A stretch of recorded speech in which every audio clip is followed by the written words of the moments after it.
आत्मवंदन सगळ्या माझ्या कुटुंबाला, फॅमिलीला खूप खूप खूप हृदयापासून सगळ्यांचं स्वागत, सगळ्यांचे आभार. आपण 4-5 दिवसानंतर भेटतोय सगळेजण आणि ह्या 4-5 दिवसामध्ये मी घरातल्याच एका फंक्शन मध्ये होते आणि मला खूप आठवण आली सगळ्यांची.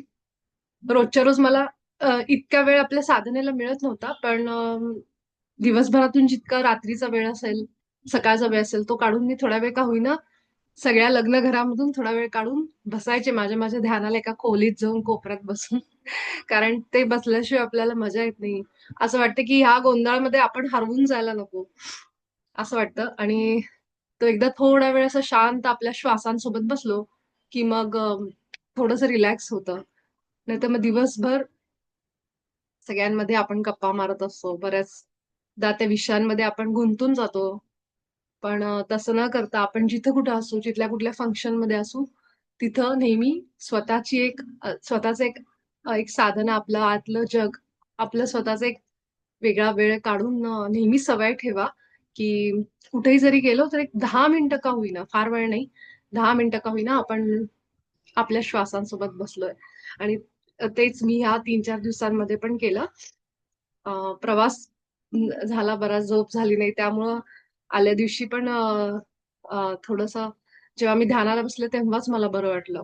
कारण झोप बऱ्याच वेळेला लागतेच असं नाही गाडीत, पण जेव्हा आपण ध्यान करायला बसतो, आपल्या श्वासांसोबत बसतो, तेव्हा मात्र आपल्याला थकवा कमी झालेला जाणवतो.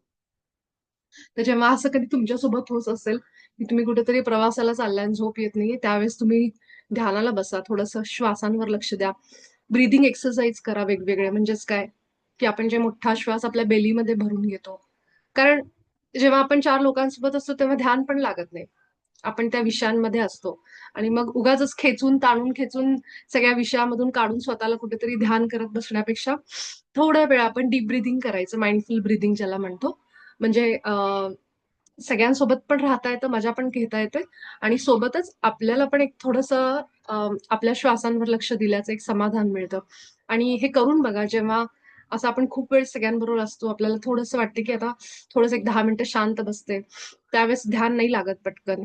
म्हणजे आपलं श्वासांवर लक्ष नाही लागत, मग आपल्याला डोक्यात विषय येतात, इकडचे आवाज येतात, लक्ष तिकडच लागतं. अशा वेळी थोडंसं माइंडफुल ब्रिदिंग करायचं, बेलीमध्ये हवा भरून घ्यायची आणि हळूहळू श्वास सोडायचा. या ब्रिदिंग करण्याने ना मग आपल्याला थोडंसं आतमध्ये जातो आपण पुन्हा एकदा या बाहेरच्या जगातून. आणि पुन्हा आत गेल्यानंतर मग 5 ते 10 मिनिटं का होईना आपण अगदी शांत केवळ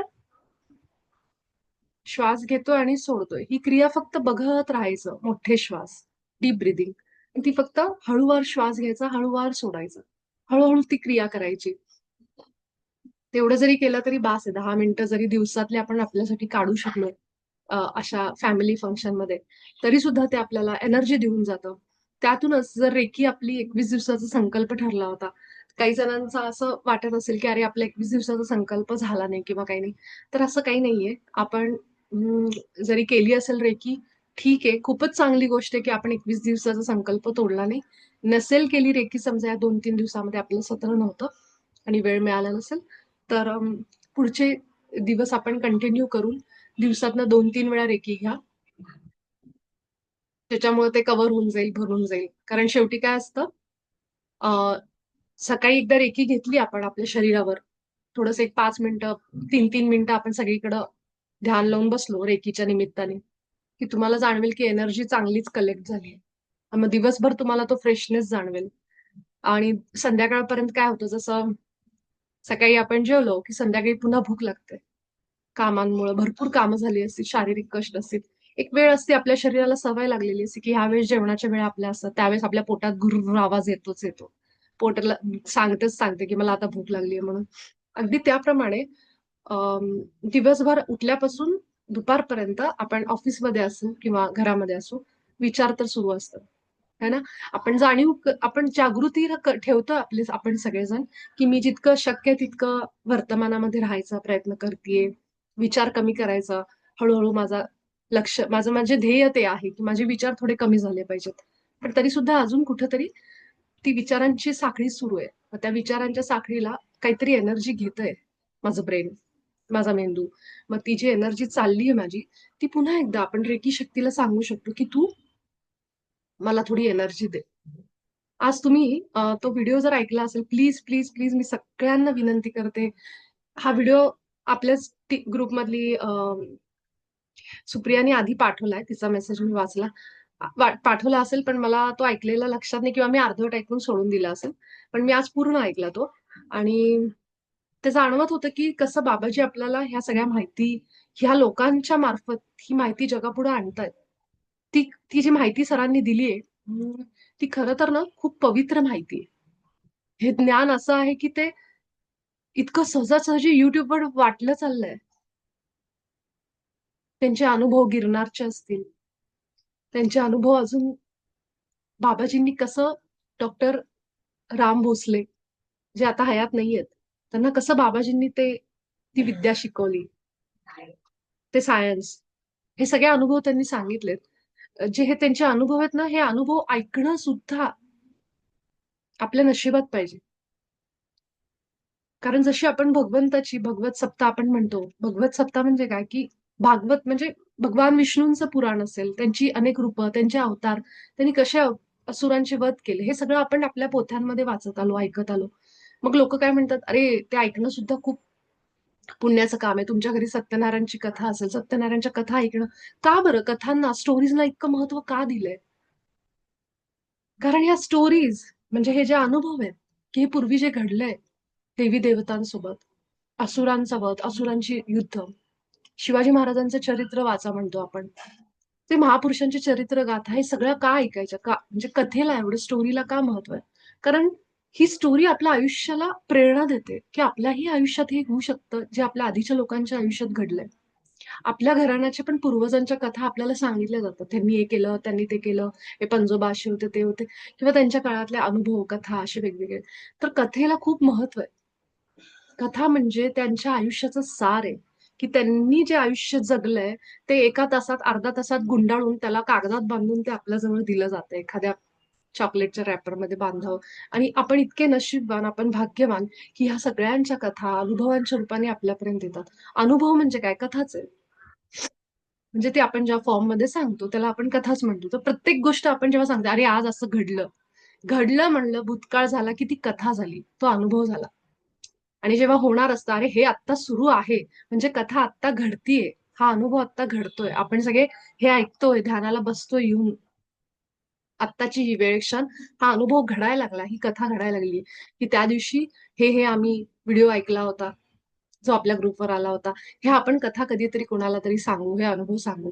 तर तसंच हे जेव्हा आपल्या ग्रुपवर येतात, तेव्हा आपल्या सगळ्यांचं हे भाग्य असतं की आपण त्या शक्तीशी, त्या एनर्जीशी जोडले जातो. जसं आपण देवी महात्मा ऐकतो आणि देवीची स्तुती करतो, ती देवीपर्यंत पोहोचते जेव्हा आपला भक्त अगदी आतून जेव्हा वाचायला लागतो. त्या पद्धतीने जेव्हा आपण हे सगळे ऐकतो, पॉडकास्ट, मुलाखती, त्यातनं आपल्या अनेक चक्रांमध्ये आपोआपच हिलिंग होतं. लक्षात ठेवा, हे खूप मोठं सायन्स आहे की श्रवण, डोळ्यांनी बघणं, म्हणून आपण दर्शनाला जातो. मंदिरात गेलो किंवा कुठे पालखी आली असेल तर पालखी सोहळा बघताना तिथली फुलांची सजावट, हे सगळं आपल्या मनावर परिणाम करतं. तिथला तो सुगंध, तो फील घेणं, ते उदबत्तीचे धुपाचे वास, तिथं असलेल्या अत्तराचा वास, हे सगळं एक प्रकारचं फिलिंग तयार करतं आपल्याला. साक्षात मग आपल्याला असं वाटतं की भगवंताचं तिथं अस्तित्व आहे, ही आपल्याला अनुभूती तिथं गेल्यावरच येते, त्या स्थानावर. अगदी जसं हे आहे डोळे, हे सगळं वास, हे सगळं स्पर्श, आपण हात लावून पाया पडतो, हे जर सगळं जसं आपल्याला मदत करतं, त्याप्रमाणे श्रवण सुद्धा खूप मदत करतं. तेव्हा आपण चार गोष्टी जरी चांगल्या ऐकल्या, जरी कुणी तुम्हाला येऊन म्हणलं, जरी सगळं छान होईल, काळजी करू नको, इतकं जरी कुणी म्हणलं, तर असं वाटतं हा बस, हेच ऐकायचं होतं मला. आपण रडता रडता थांबतो अशा वेळी, खूप दुःखात असू जेव्हा. कुणी नुसते चार शब्द चांगलं बोलणार असेल, ते कानावर जरी पडलं, म्हणजे किती महत्व आहे बघा ऐकण्याचं. आणि असे शब्द ऐकण्याचं की ज्या खोलपर्यंत इथं जातात, हृदयात. त्यामुळे श्रवणाला महत्व आहे. कीर्तन प्रवचनाचा उद्देश तो होता. पुढं पुढं जाऊन त्याची रूपं लोकांनी काय काय केली माहित नाही. पण खरं तर ते आहे की श्रवणाने जी अंतःकरण शुद्धी होती, वाचनाने होती, डोळ्यांनी होती. तर जे काही आपण आपल्याला जे आवडेल ते आपण करू. नामस्मरण असेल, तोंडाने बोलणं असेल, जे काही असेल ते आपण आपल्या आयुष्यामध्ये केलं पाहिजे. आणि सगळ्या पद्धतीने फक्त देवधर्मच करत बसायचं नाही. मला कुठला तरी पिक्चर बघून मजा येते, तेही आपण करू शकतो. पण आजचा जो व्हिडिओ आहे, सरांनी ज्या गोष्टी महावतार बाबाजींच्या सांगितल्यात, की कसे महावतार बाबाजी, जे कुणाला माहीतही नव्हते इतके वर्ष, ते आता कसे जगापुढे येतायत. YouTubeवर हे अशी मुलाखती समोर येतायत. आणि ती का वेळ आली ह्याच्या मागचं थोडं तुम्ही विचार करा सगळेजण. कारण इथं सगळे आत्मे हे अतिशय हुशार आहेत, अतिशय दैवी आहेत. त्यांना सगळ्यांना माहिती आहे, की येणारा वेळ, येणारा काळ हा काहीतरी दाखवणार आहे आपल्याला. 2026 असेल. जसं आत्ताच अनेक जुने ज्वालामुखी फुटतायत. सुरू झालंय ते सगळं.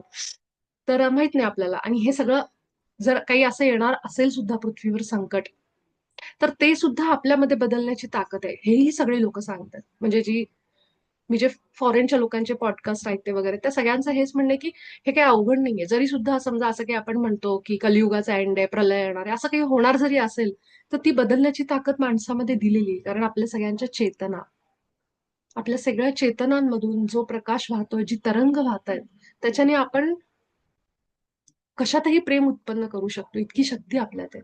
आणि हे प्रेम उत्पन्न करण्यासाठी आधी आधी आपल्या आयुष्यात प्रेम पाहिजे. माझंच जर अनेक गोष्टींनी मी घेरलेली, माझ्याच आयुष्यात खूप प्रॉब्लेम आहेत. तर मी दुसऱ्यांना कधी मी ते प्रेम देणार, कधी वाटणार, कधी मदत करणार. आणि त्यासाठी महाअवतार बाबाजींसारखे योगी पुन्हा जागृत झालेत आणि पुन्हा ते लोकांना वेगवेगळ्या मार्गातून एकत्र करतायत. आणि समजावून म्हणजे सांगायचा प्रयत्न करताय, की उठा, जागे व्हा. तुमच्या आतच सगळं आहे. तुम्ही जे सगळं गावभर फिरताय शोधत, ह्या देवाला जाते, त्या देवाला जाते, हे पोथी वाचते, ते पोथी वाचते. ते सगळे तुम्हाला सांगतायत, ते सगळे देव, ते सगळे गुरु तुम्हाला हे सांगतायत, की बाबा तुझ्या आतच सगळं आहे. तू कशाला सगळीकडे फिरत बसलाय? आणि आतच आहे, आतच आहे, आतच आहे. मग हे आत जायचं कसं? बघायचं कसं? तर हे साधं सरळ आहे. डोळे मिटायचे, आतमध्ये जाऊन फक्त स्वतःचं शरीर फील करायला लागा. काही करायचं नाही. परवा दिवशी मी असंच जेव्हा मी रेल्वेतून येत होते, तेव्हा मी थोडा वेळ ध्यानाला बसले रात्री आणि मी फक्त इमॅजिन करत होते, की माझ्या इथे मी पिरॅमिड इमॅजिन करते नेहमी. कारण पिरॅमिड तर घेऊन मी सगळीकडे फिरू शकत नाही. त्यामुळे मी पिरॅमिड इमॅजिन करते ध्यानाला बसायच्या आधी आणि मग त्याच्या खाली मी ध्यान करते. चारी बाजूनी माझ्या पिरॅमिड आहे आणि तो पांढरा प्रकाश आहे वरून. जी चेतना आत्ता पण वाहती आपल्या सगळ्यांच्यावर. म्हणूनच आपण जिवंत आहोत, श्वास घेतोय. आणि तो मोठा पांढरा पांढरा असा ब्लू कलर, सिल्वर कलरचा असा एक प्रकाश माझ्या डोक्यातून असा वाहत, वाहत, वाहत संपूर्ण शरीरामध्ये ती चेतना मी पसरलेली पाहते. ती इतकी पाहायची, की हे जे आत्ता वाहती आपल्या चेतना आपल्याला नाही समजत आहे. आपल्याला नाही समजत आहे कारण आपण सगळे आत्ता ऐकतोय, विचार करतोय डोक्यात. आपल्याला त्याची जाणीवच नाहीये. पण ज्यावेळी मी डोळे मिटते आणि फक्त इमॅजिन करते, की हा पांढरा प्रकाश असा वाहतोय माझ्या अंगावरून एखाद्या धबधब्याप्रमाणे पडतोय. तर तो दिसायला लागतो आपल्याला. आणि तुम्हाला हे वाटेल हे कसं शक्य, कसा दिसतो? माझ्यासारखे अनेक लोक आहेत ज्यांना हा पांढरा प्रकाश दिसलेला आहे. आणि मला तर कधीच वाटलं नव्हतं, की मी हे काही असं बघू शकेन. पण मी हा स्वप्नात पाहिला. तो अगदी तेजस्वी असा पांढरा प्रकाश होता. अजून तो प्रत्यक्षात मला नाही दिसलाय. पण मला अशी त्याची अपेक्षा पण नाहीये. कारण आपण जेव्हा सरेंडर मोडमध्ये जे दाखवायचं तो दाखवतो. नसेल तर फक्त फील करायचं, अनुभूती घ्यायची. असे अनेक लोक आहेत ज्यांना दिसत नाही डोळ्यांनी. ते फक्त फील करतात. आपल्या इंट्युशनद्वारे त्यांना गोष्टी समजायला लागतात. काय-काय बोलायचंय, काय-काय सांगायचंय. तर जसं आजच्या सेशनमध्ये सरांनी एक गोष्ट आवर्जून सांगितली. प्रत्येक वेळेस म्हणायचं, की मी माध्यम आहे, मी माध्यम आहे, माध्यम आहे, माध्यम आहे. आपण जोपर्यंत हे म्हणत नाहीत, की मी जर आपण करायला लागलो, मी घेते. तर त्या अहंकाराने आपलं बरंच नुकसान होऊ शकतं. तर जोपर्यंत आपण म्हणतो, की तू करून घेतोय, तू करून घेतोय, तू करून घेतोय. ह्या गोष्टी जेव्हा यायला लागतात आपल्या तोंडामध्ये, प्रत्येक गोष्टी. स्वयंपाकाला उभी राहिली, "तू करून घे छान माझ्याकडनं भाजी आज." असं मी जेव्हा म्हणते आणि मी एक घास खाते, तर मला इतकं त्याची चव जाणवते. मग मी 2 घास अजून खाते आणि मग मी त्याला म्हणते, "आता तू माझ्यामध्ये खा, कारण फार छान झालाय स्वयंपाक." तुम्हाला वाटेल आपण तर नैवेद्य पहिल्यांदा दाखवते, पण माझं उलटंच आहे. मी आधी खाऊन बघते एक घास, वाव काय खिचडी झाली. मग मी त्याला म्हणते, हे सगळे एंजल्स, देवदूत, जे कोणी शक्ती आहे दैवी, तुम्ही सगळे माझ्या ताटात आत्ता या आणि जेवण करू बघा, फार छान झालंय. ही माझी भक्ती आहे. त्यामुळे मला असं नैवेद्य दाखवणं किंवा ह्या गोष्टीपेक्षा मला ह्याच्यामध्ये आनंद आहे, की जेव्हा मी ते अनुभव केलं, मी ते फील केलं आणि मला जेव्हा ते आवडलं, तेव्हा माझ्या आतमधनच त्या शक्ती सगळ्या खात आहेत. हे जेव्हा आपण फील करतो, की आपण आणि ते कुणी वेगळे नाहीयेत. अं, 2 दिवसापूर्वी जेव्हा मी स्टेशनला निघाले होते, वंदे भारतची गाडी आमची चुकणार होती. तर निघायच्या वेळेसच नेमकं असं काम आलं, की मला असं वाटलं आता माझी गाडी चुकली. असं म्हणून मी म्हणलं, की माझ्या मिस्टरांना आता काय खरं नाही, आपलं गाडी गेली असं आमच्या डोक्यात आलं.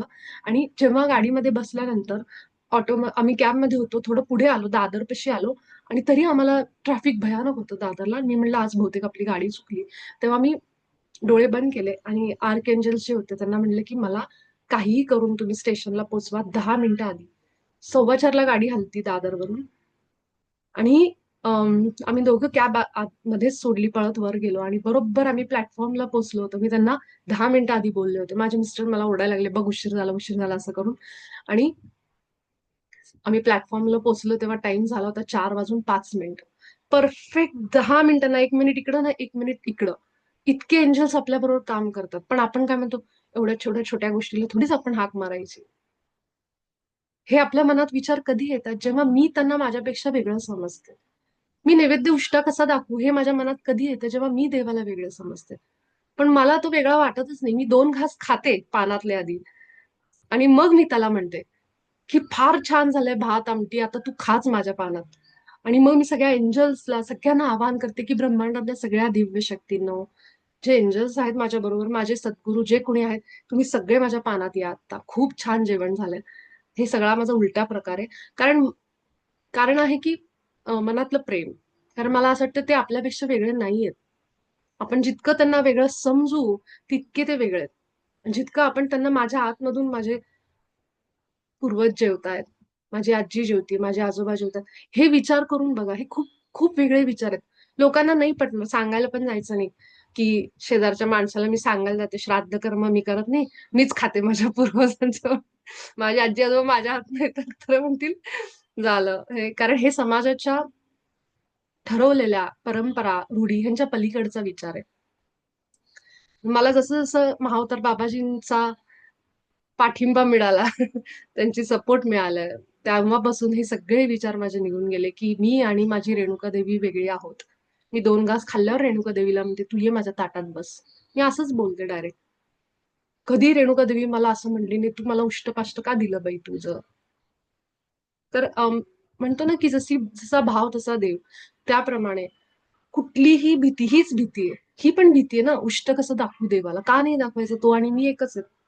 जसं जर मी उद्या असं केलं, मी कसलं तरी वासाचं तूप घातलं आणि देवाला म्हणलं नैवेद्य, आपण काय म्हणतो, अरे नाही, आपण जे खातो ते देवाला दाखव. असं म्हणतो ना आपण. मग इतकं छान जेवण लागतं, पहिल्या घासाला एक नंबर, आपल्याला वाटलं वाव काय आज आमटी झाली, काय भाजी झाली. मग लगेच मला त्या क्षणाला आपोआप माझे सगळे आर्क एंजल एंजल सगळे आठवतात, देवदूत, जे दिवस रात्र माणसांसाठी पळतायत, कामं करतायत. तर आज जे श्री म्हणून आहेत, सॉरी मला ते स्त्री आहेत का पुरुष आहेत माहित नाही, आपल्या ग्रुपमध्ये जे आहेत त्यांनी त्यांनी जो टाकलाय, की गॉड ब्लेस यू म्हणा कुणालाही दिसल्यानंतर, त्याच्यामध्ये सुद्धा आपल्याला हाच मेसेज मिळतो, की की गॉड ब्लेस यू. की तुम्हाला काहीच देता येत नाहीये, शेजारी जाणाऱ्या माणसाला पैसे पण तुमच्याकडे नाहीये समजा, तर तुम्ही काय करू शकता? त्यावेळी तुम्ही फक्त म्हणा, मी तुला प्रेम आणि प्रकाश, हेच बाबाजींनी सांगितलं. फक्त त्यांनी नाव त्याला वेगळे दिले, प्रेम आणि प्रकाश. मग आपण गॉड ब्लेस यू म्हणा, श्रीराम म्हणा. आणि ह्यामध्ये मी ऍड करून अजून एक गोष्ट सांगते त्या पोस्टमध्ये. तुम्ही ना असं म्हणू शकता, जर मला मदत करता आली नाही, एखादं कुत्रं पडलंय आणि त्याला समजा मला काहीतरी द्यायचं, पण माझ्याकडेच काही नाहीये, तर तुम्ही काय म्हणायचं? गॉड ब्लेस यू तर म्हणाच, सोबतच काय म्हणा, कुठल्याही तुमच्या देवदूताला हाक मारा किंवा नुसतं म्हणा, हे एंजल्स, हे देवदूत जे कोणी इथं आहेत, तुम्ही त्या कुत्र्याला खायला मिळू दे अशी व्यवस्था करा. प्लीज प्लीज प्लीज, मी तुम्हाला सांगते, ही प्रार्थना करून बघा आणि थोडा वेळ थांबा तिथं बघत, कोण येतंय का. जर तुम्हाला वेळ असेल तर तुम्हाला दिसेल काही वेळामध्ये कुणीतरी व्यक्ती येतो, त्या कुत्र्याला खाऊ घालतो. ही एंजल्सची कामं असतात. पण एंजल आपण दिलेल्या अक्षरशः आदेश पाळतात, आपले आदेश, आज्ञा. आपण म्हणतो प्लीज एंजल, प्लीज म्हणायची पण गरज नाहीये. आपण आज्ञा सोडायची, इतकी आपल्यात ताकद आहे. एंजल्स आपल्याला म्हणतात, देवदूत आपल्याला म्हणतात, अरे बाबा तुझ्यात एवढी ताकद आहे, तू मला प्लीज काय म्हणतो? हा, म्हणजे त्याचा गर्व नाही ठेवायचा. साहजिकच त्यांचे आभार मानायचे की तुम्ही त्या प्राणाला किंवा मला सुद्धा स्वतःला मदत केली. पण ते तयार आहेत आपल्या मदतीला. छोट्या छोट्या गोष्टी असतील. माझं तिकीट कन्फर्म मध्ये प्लीज तिकीट कन्फर्म करा. असं म्हणजे आपण जेव्हा आपण कळवळीने प्लीज म्हणजे की तुम्ही माझं तिकीट कन्फर्म करा, असं हृदयातनं म्हणा आणि त्यांना आभार माना. बघा पुढच्या क्षणाला त्यांनी तुमचं काम केलं असं. तर ही भावना आपल्याला सगळ्यांना आतमध्ये आणायची. मग ते देवदूत असतील म्हणजे एंजल्स असतील किंवा आपले गुरु असतील. तुम्हाला वाटेल मी स्वामी समर्थांना काय तिकीट कन्फर्म करायला सांगू का? पण असं नाहीये. स्वामी समर्थ हे आपल्या आत आहेत. आपण त्यांना हृदयातून जेव्हा म्हणतो स्वामी प्लीज माझं हे काम करा, आपल्याला असं वाटत असेल नाही मला स्वामींना आदरार्थीच आहे, तर तुम्ही प्लीज वगैरे असे शब्द किंवा कृपा करून माझ्यावर असं म्हणू शकता. पण स्वामींना हे लहान आहे काम आहे, मोठं काम आहे असं कधीच समजू नका. कारण मी आणि माझे स्वामी एक नाही, एकच आहोत, वेगळे नाही होत. हा जेव्हा भाव मनात असतो ना, तेव्हा कुठलंही काम छोटं मोठं नाहीये. उष्ट काय आणि पाष्ट काय सगळं ते आपलं, जेव्हा ते आपल्यात आहे तत्व, तेव्हा विषयच संपला. कारण आपणच तत्वमसी, तत्वमसी, मीच ते तत्व आहे. अं, आपल्यातच अहम ब्रह्मास्मी, मीच ते ब्रह्म आहे. हा भाव जेव्हा म्हणजे काय, आपण इतके एकरूप होतो त्याच्याशी, इतके एक होतो की असा भावच नाही, असा आगापिछा काहीच नाही, एकच झालो आपण. म्हणून तो मला सेम जाणवतो. जसं आता स्नेहल लिहिलेलं आहे ना की शबरीची बोरं, तोच भाव होता ना तिच्या मनामध्ये. तर ह्या गोष्टी पण आपण विसरतो की आपल्या इतिहासामध्ये ह्या सगळ्या गोष्टी झालेल्या आहेत. जसं की विठ्ठलाला आपण देताना नैवेद्य करताना वगैरे ह्या गोष्टी आपण किती ऐकलेल्या आहेत. माझं तर तेवढं ज्ञान नाहीये, मग मी अजून तितक्या गोष्टी ऐकल्या नाही. इथं सगळ्यांना माहित पण असतील, खूप गोष्टी माहित असतील. तर त्या सगळ्या आठवा आणि त्याच्या मागं काय सांगायचा हेतू होता हे समजून. नुसतं आठवून हा मला आठवतंय, ही मला पाठ आहे, हे नाही. त्याच्या मागं काय हेतू आहे आणि ती मी माझ्या आयुष्यात रोज कसं वापरू शकते. जेव्हा आपण परमात्म्याला माझ्या ताटात जेवायला बस, देवीला दे माझ्या ताटात बस, आत्ता तू माझं ताट 2 घास खाल्ल्यावर जरी म्हटलं तरी हरकत नाही. म्हणजे भाव काय आहे, की पहिलं मी खाऊन बघते कसं झालंय. मीठ छान आहे का, हे छान आहे का, आणि मग ते इतकं आतून भाव येते की आज भाजी फार छान झाली, कुणीतरी टेस्ट केलं पाहिजे, तू ये माझ्या ताटात. हे जेव्हा म्हणतो तेव्हा त्याच्यातलं जे काही तुमचे दोष गुण दोष असतील त्याच्यातले ते सगळे निघून गेले म्हणून समजा. आणि बनवताना आपण तेच करायचं की मी कुणासाठी बनवते, तर तोही माझ्या ताटात जेवणार आहे.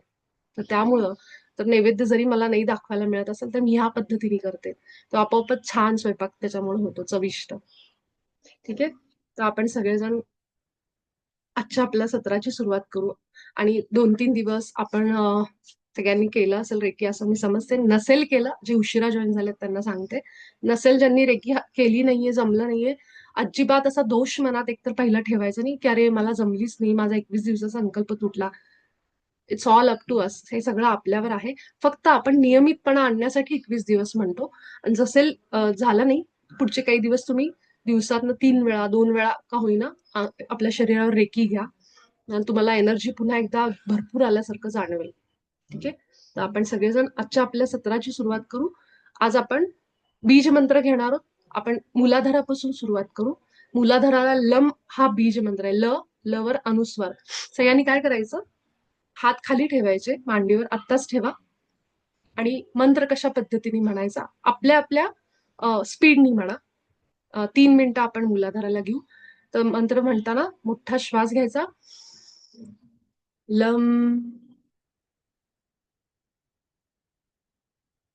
आणि जेव्हा लम म्हणतोय तेव्हा तुम्हाला जाणवेल ती स्पंदनं जी आहेत ती खाली चालली आहेत. खाली खाली खाली अगदी आपल्या बुडाला, ती बुडापर्यंत तुम्हाला जाणवायला पाहिजे. लम जशी घंटा वाजते ना देवळात, टन, आणि त्याचा जो नाद, तसं ते आपल्या शरीरामध्ये कंपन अशी लम लम लम लम अशी अशी तुम्हाला खाली गेलेली तुमच्या अगदी बुडाला, आपली जिथं जननेंद्रिय आहेत, आपले प्रायव्हेट पार्ट्स जिथं आहेत तिथपर्यंत तुम्हाला त्याची कंपन जाणवली तर अजूनच तुम्हाला रेकीचा फरक जास्त जाणवेल.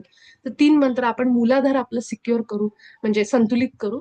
कारण इथं सगळ्यात जास्त भीती असते, काळजी असते.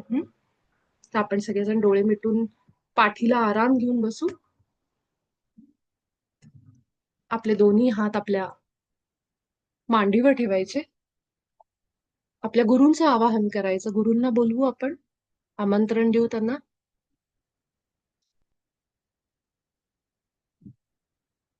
आपल्या पूर्वजांना बोलू. की तुम्ही सद्गुरू, माझे पूर्वज, सर्व देवदूत, आर्कएंजल्स, या ब्रह्मांडातील सगळ्या दिव्य शक्ती ज्या कोणी इथं आहेत, ते सगळेजण मला मदत करायला इथे या. मी रेकी शक्तीचं आवाहन करते, रेकी शक्तीला बोलावते माझ्या हातामध्ये येऊन. माझ्या सगळ्या चक्रांमध्ये संतुलन प्रदान करा, संतुलन द्या. आणि आता आपण लम मंत्राचा उच्चार सुरू करू. आपण सगळ्यांनी आपलं लक्ष खाली ठेवा. आपला जिथं जमिनीला स्पर्श होतं, आपलं बुड जे आहे, जे टेकलंय, पूर्ण लक्ष खाली. आपले हात मांडीवर. 3 मिनिटं आपण मूलाधार, अतिशय महत्वाचं चक्र आहे. श्वासांवर लक्ष. एक दीर्घ श्वास घेऊ. नाकावाटे अजून एक दीर्घ श्वास तोंडाने सोडा, सावकाश. मनामध्ये म्हणायचे, माझा ऑरा मी माझ्या हायर सेल्फला सोडून बाकी सगळ्यांसाठी बंद करते. आणि आपले हात खालीच, लक्ष खालीच. लम मंत्राचा उच्चार सुरू करू.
आपला उजवा हात आता आपल्या नाभी चक्रावर आणि डावा हात आपल्या नाभीच्या डाव्या बाजूला.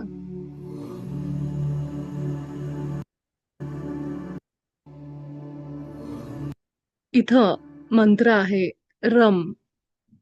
र वर अनुस्वार. हे मणिपूर चक्र आहे आणि हे आपल्याला आत्मविश्वास देतं. पचन संस्थांच्या सगळ्या तक्रारी दूर करतं.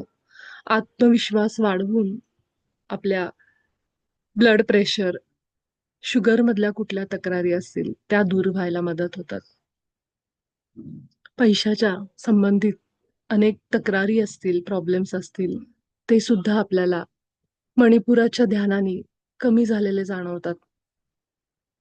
आपला पूर्ण श्वास जेव्हा आपण रमचा उच्चार करू, तेव्हा त्याची कंपन आपल्या पोटामध्ये फील करा.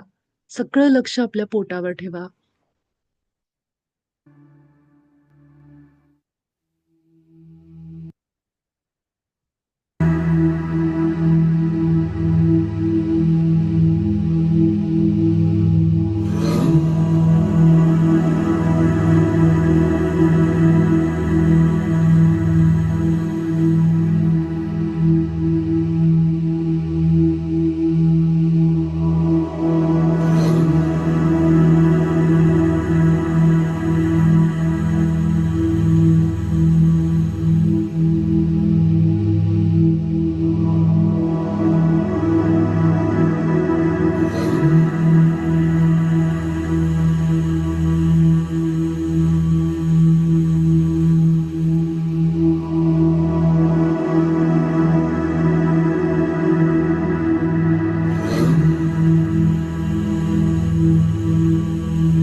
आपल्या मूलाधाराला, आपल्या मणिपुराला ऊर्जा दिल्यानंतर आपण आता जाऊ आपल्या भाग्यशाली, भाग्यवान अशा चक्राकडं, आपल्या हृदयाकडं.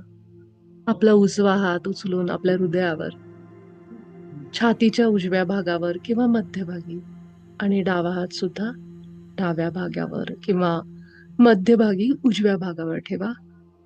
दोन्ही हात एकमेकांवर असे ठेवू शकता. इथं मंत्र आहे यम. यवर अनुस्वार. हिरव्या रंगाचं हे चक्र, हिरव्या रंगाचा प्रकाश आपल्या छातीमध्ये कल्पना करू शकता. सोबतच माझ्या हृदयामध्ये प्रेम उत्पन्न होऊन, करुणा उत्पन्न होऊन, सर्व आत्म्यांना, चेतनांना, पृथ्वीवरच्या प्रत्येक क्रिएशनला माझ्या हृदयातून हे प्रेम आणि प्रकाश वाहू दे. अशी प्रार्थना आपण रेकी मातेला करू. जे काही माझ्या हृदयामध्ये वर्षानुवर्ष साठलेले ब्लॉकेजेस आहेत, आलेल्या अनुभवांमुळे मी माझं हृदय बंद केलंय, हे रेकी माते, हे सगळं ओझं माझ्या हृदयामधून काढून टाक. मला अगदी हलकं हलकं करून, पूर्णपणे प्रेमाने, करुणेने भरून भगवंताच्या जवळ ठेव, त्याच्या सान्निध्यात ठेव. कारण ज्याच्या हृदयात प्रेम जास्त, तो त्याच्या अगदी जवळ, अगदी जवळ, त्याच्याशी एकरूप. आणि मी सुद्धा प्रेम आणि प्रकाशच बनत आहे. यमचा उच्चार सुरू ठेवा.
आणि आता आपला उजवा हात उचलून आपल्या कपाळावर आणि डावा हात कपाळाच्या मागे आपण आज्ञाचक्राला रेकी देत आहोत. आज्ञाचक्राला आपण ओमचा उच्चार करू. शेवटची 2.5 मिनिटं आपण आज्ञाचक्रावरच रेकी देत आहोत. ओमचा उच्चार आपापल्या स्पीडनी म्हणा आणि पूर्ण लक्ष आपल्या कपाळावर ठेवा.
अजून काही क्षण आपण हात खाली घेतल्यानंतर शांत डोळे मिटून थोडा वेळ बसू शकता.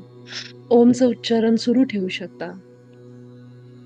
आणि मगच आभार मानून आपण या ध्यानातून बाहेर पडा. आपण भेटू उद्याच्या सत्रात. खूप धन्यवाद.